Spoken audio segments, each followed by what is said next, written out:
Yo boys, Bowie here with a review of the XM1 by Endgame. I do not have the XM1R, which is basically a newer version of this. So before I get started, I would like to highlight the main differences between the two. The main differences being the sensor. This version of the mouse has the 3389 compared to the improved 3370 sensor of the XM1R.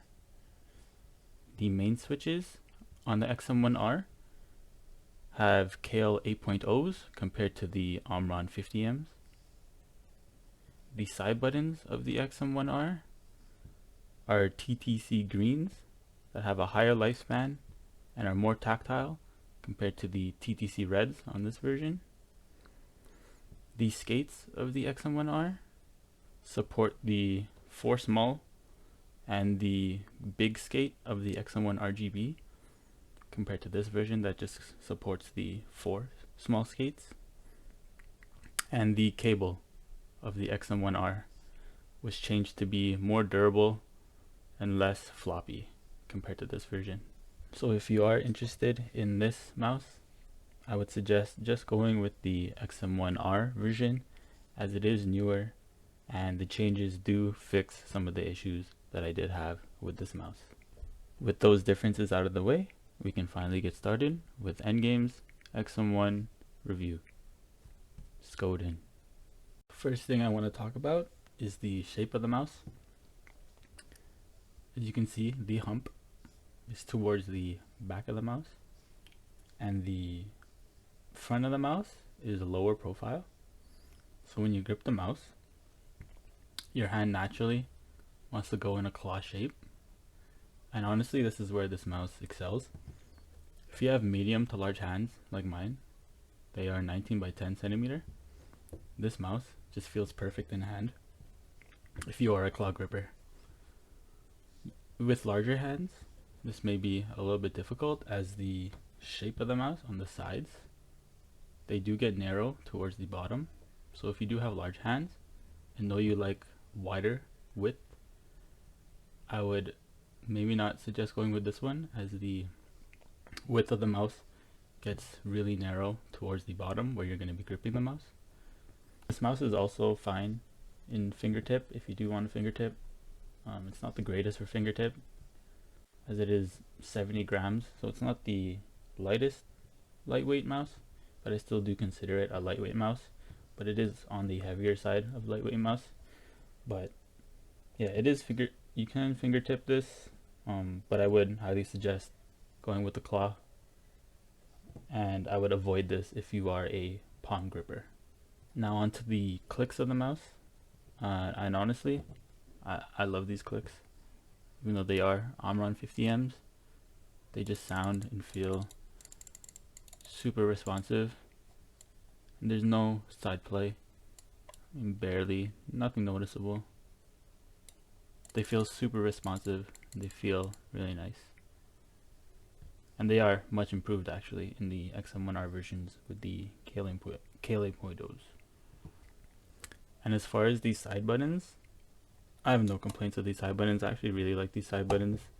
They're easily distinguishable. They protrude out of the side shell, so you can easily locate them when you're gaming, and they just feel and sound really nice. I do have to say though that the mouse 5, the back one, has developed a little bit of post travel, whereas my mouse 4 is perfectly fine.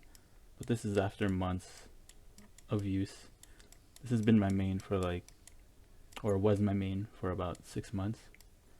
So it has developed a little bit of wear and tear, but nothing noticeable in game. And honestly, the build quality of this mouse is super solid. No creaking, no flex on the bottom, top, or side. So the overall quality of this mouse is S tier. One thing I quickly have to mention is the middle mouse button. Its placement is a little bit awkward, as it is towards the front end of the mouse, and because it has such an aggressive slope towards the front, the positioning is a little further than usual. So as you can see, I have to, with my grip, it's a very aggressive like claw, and if I want to click the middle mouse button, I have to fully extend my finger, whereas compared to something like the G305, I just have to simply move my finger to the right. And the pulse fire haste, as you can see, I just have to move it to the right. With this, I have to fully extend. So just something to notice, something I have to bring up, but there's nothing wrong. I actually like the scroll wheel. It's super tactile.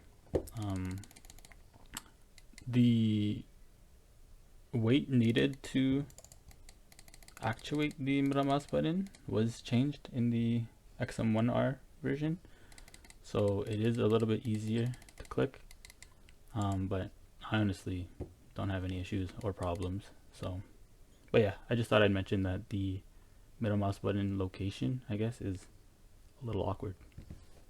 Next thing I want to mention is the stock cable, and this is honestly probably the best stock cable I've ever used. As you can see, like, it's crazy flexible, does not impede with the mouse at all, and honestly, S tier. Like, look how close I have to get to it.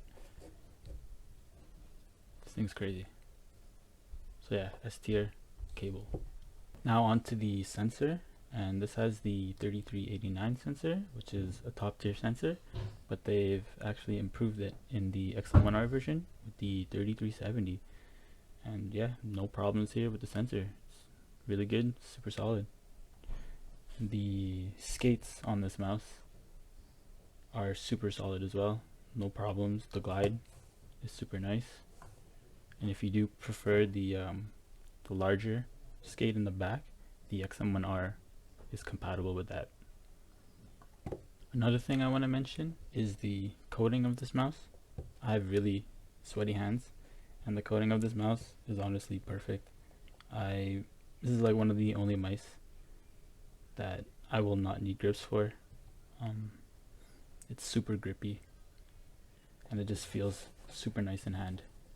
So all in all, with the Endgame XM1, this mouse is absolutely insane. It's nearly perfect.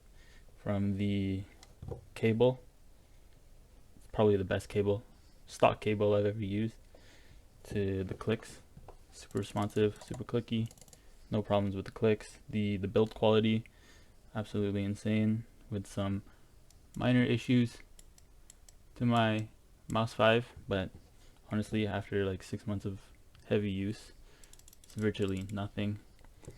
To the coating, crazy coating.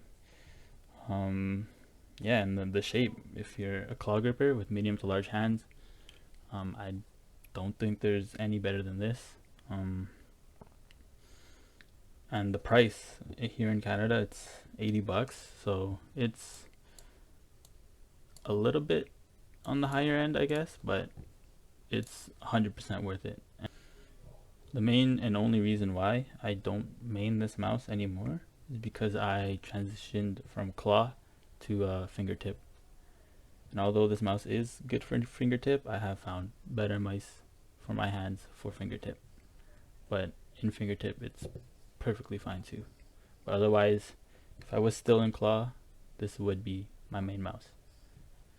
So yeah, I hope you enjoyed. That was the Endgame Gear XM1 review. Peace, boys.